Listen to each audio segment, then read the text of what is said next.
It is called Primal Scream for a reason, and that is because the entire tradition happens with all of the students completely naked.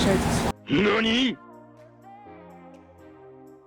I want you to picture that it's super freezing cold out. There's lots of snow and ice. This is what it would look like in December at the end of our fall semester. At the end of fall semester, we of course have our final exams. And right before final exams, we have what we call reading period. Now, reading period is a week dedicated to studying, writing final papers, preparing those final projects.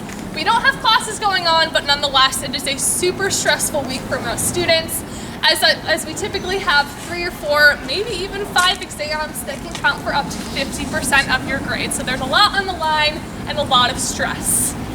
To release some of the tension of reading period, thousands of students partake in an ancient tradition that we call Primal Scream.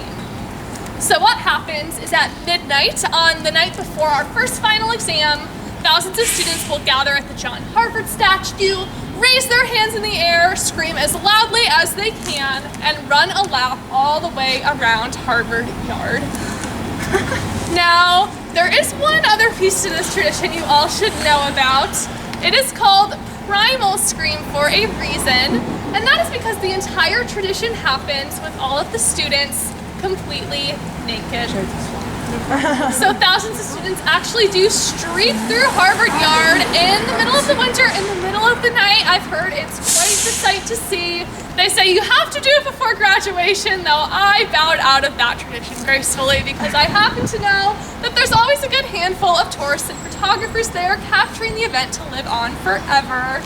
This also serves as a good warning for you guys. If you ever find yourselves here in Cambridge on a cold December night, I would definitely caution you before walking into Harvard Yard because you never know what you might see or find. This is still going on today? It is still going on today, yes. It is an annual tradition and there are always a really good handful of students who are there. I bet Conan was part of it. What was that? Conan O'Brien. I can see him doing it for sure. I definitely see him partaking in that, yes. Anyway, I've never heard of that. We're all gonna head down the block towards the Harvard shop.